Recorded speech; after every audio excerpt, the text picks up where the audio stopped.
देखिए, कई दिनों से अहिल्याबाई होलकर द्वार का जो कार्य था आज वो संपन्न हो गया, उसका उद्घाटन हो गया। तो आप देख सकते हो यहाँ पर सभी लोग यहाँ पर एकत्रित, रीना भाटी की मौजूदगी में द्वार का उद्घाटन किया गया। तो हमारे साथ देखिए कई बघेल परिवार से जुड़े हुए हैं, सेवा समिति से जुड़े हुए हैं। तो चलिए हम बात करते हैं। सर नमस्कार, स्वागत है आपका हमारे चैनल में। मैं धनगर अजय पाल सिंह होलकर, राष्ट्रीय उपाध्यक्ष ऑल इंडिया धनगर समाज महासंघ।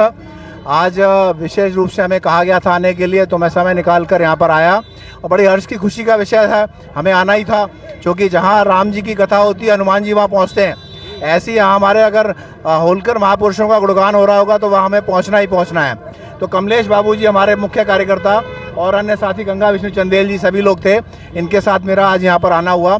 देवी अहिल्याबाई होलकर भारतीय इतिहास में एक ऐसा जीवन चरित्र है जिसको हमेशा के लिए हमारे देश की जो लड़कियां हैं, कन्याएं हैं, देवियां हैं, महिलाएं हैं, यानी मातृशक्ति है, सदैव उनके जीवन से शिक्षा प्राप्त होती रहेगी।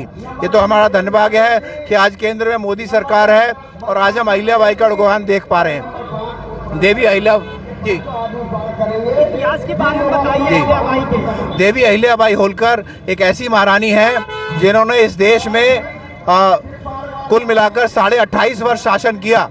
भारत देश में कोई एक महिला भी नहीं है जिसने इतने वर्ष तक शासन किया। इंदिरा गांधी ने भी 17 वर्ष तक शासन किया है मात्र। लंदन की महारानी अगर हम कहते हैं वो तो आज का बात है, आज राजे रजवाड़े सब खत्म है, आज लोकतंत्र है। तो इतना ये अपने आप में एक विश्व कीर्तिमान है। देवी अहिल्याबाई होलकर ने 28.5 वर्ष तक शासन काल संभाला। इन 28.5 वर्ष के शासन काल में हम देखते हैं उनके शासन काल से पूर्व ही अपने जनता से न्याय करने की खातिर देवी अहिल्याबाई होलकर ने अपने बेटे को भी मौत की सजा सुनाई।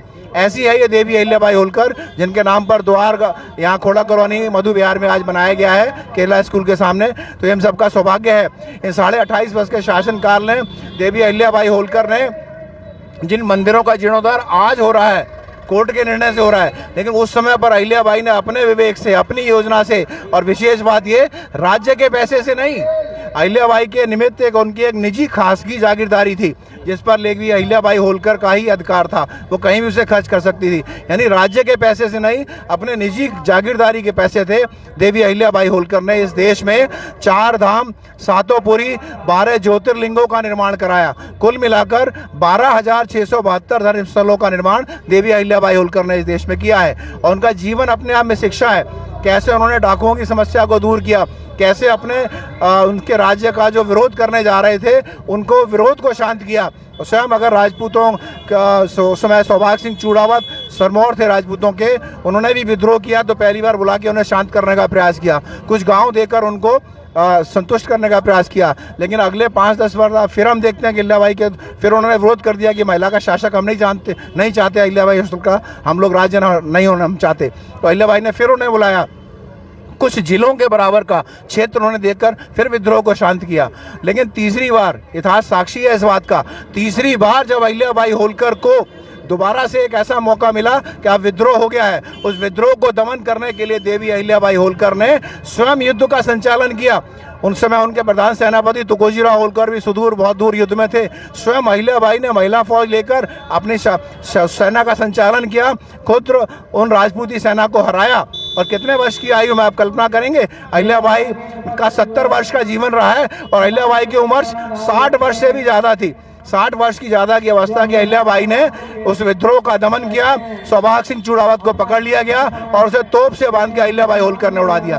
ऐसी थी देवी अहिल्याबाई, जिनके बारे में उस समय के पेशवा को भी कहना पड़ गया कि ये तो माँ भवानी की तलवार है, जिसको हम कहते हैं अहिल्याबाई। बोले देवी अहिल्याबाई होलकर की जय। अहिल्याबाई के बारे में बता रहे, उनका इतना लंबा इतिहास है, लेकिन हमारे इतिहास की बुकों में उनका नाम गुमनाम तरीके से देखा जा रहा है। बहुत कम ऐसे युवा है, बहुत हम क्या कह सकते हैं, यदि आप यहाँ पर किसी से भी पूछ लो वो देवी अहिल्याबाई के बारे में नहीं बता सकता। तो क्या वजह है ऐसी कि इतनी महान शासिका, धर्म प्रेम, इतिहास में नहीं पढ़ा? ये अब प्रयास हो रहा है, NCERT बुक्स में लाने का सरकार का प्रयास है, दिल्ली सरकार का भी प्रयास है, केंद्र शासन का प्रयास है। आने वाले समय पे आपको पाठ्यक्रम में ये सब देखने को मिल जाएगा। लेकिन विशेष बात यह है कि उस समय पर शासन, अहिल्याबाई के समय मराठों का शासन था, तो कुल मिलाकर उन्होंने तो महान काम किया, लेकिन इतिहास लिखने वाले कौन थे? अहिल्याबाई ऐसी महान शख्सियत थी, अपना नाम नहीं चाहती थी। मैंने कहा 12,672 धर्म स्थलों का उन्होंने निर्माण कराया। उस समय की एक घटना आपको मैं बता देता हूँ इसी मौके पर। उस समय के अनंत फंदी एक कवि थे, उन्होंने अहिल्याबाई की स्मृति में गुणगान लिख डाला, बहुत बड़ा चरित्र लिख डाला। और अहिल्याबाई ने फिर उनको कहा यहाँ नहीं, आप मेरे साथ नर्मदा नदी में विचरण कर नौका विहार करिए, फिर मुझे सुनाइए। और अहिल्याबाई को वो एक एक सुनाता गया और अहिल्याबाई एक एक पत्र उससे लेती गई और एक एक पत्र को अहिल्याबाई नर्मदा में प्रवाहित करती गई। कल्पना करिए कैसी अहिल्याबाई थी। अपनी प्रशंसा के उसके शब्दों को, लिखे शब्दों को अहिल्याबाई नर्मदा में प्रवाहित करती गई और उससे कहा यदि तूने मेरी प्रशंसा में जो इतना लिखा है, ऐसा ही अगर तुम प्रभु की भक्ति में लिखो तो तुम अमर हो जाओ और आने वाला पूरा समाज भी धन्य हो जाए। ऐसी थी देवी अहिल्याबाई होलकर, तो ऐसी महान थी। सर ये बताइए, इस गेट का उद्घाटन जो है वो क्या गवर्नमेंट के द्वारा किया गया या बघेल परिवार समिति के द्वारा? बघेल सेवा समिति मेरे जानकारी में आया कि यहाँ पे जो बघेल सेवा समिति है उसके द्वारा इसका निर्माण किया गया और प्रशासन ने भी उसकी अनुमति दी है। कहीं ना कहीं चेयरमैन भी मंच पर हैं, रीना गजेंद्र भाटी जी हैं, उनका भी सहयोग रहा है। और ऊपर जो मूर्ति है वो भी समाज द्वारा, अपने धनगर गढ़रिया समाज द्वारा मंच पर ये मूर्ति वगैरह, द्वार वगैरह सब बनवाया गया है और प्रशासन के सहयोग से बनाया गया है ऐसा। जी चलिए हम बात करते हैं अन्य लोगों से। सर बताइए देवी अहिल्याबाई के बारे में। अहिल्याबाई देवी होलकर के बारे में तो जीता जागता उदाहरण है कि ये किसी की मोहताज नहीं है और अपना गुणगान सुनने के लिए वो किसी से सुनना नहीं चाहते, उन्होंने इतना कार्य किया है।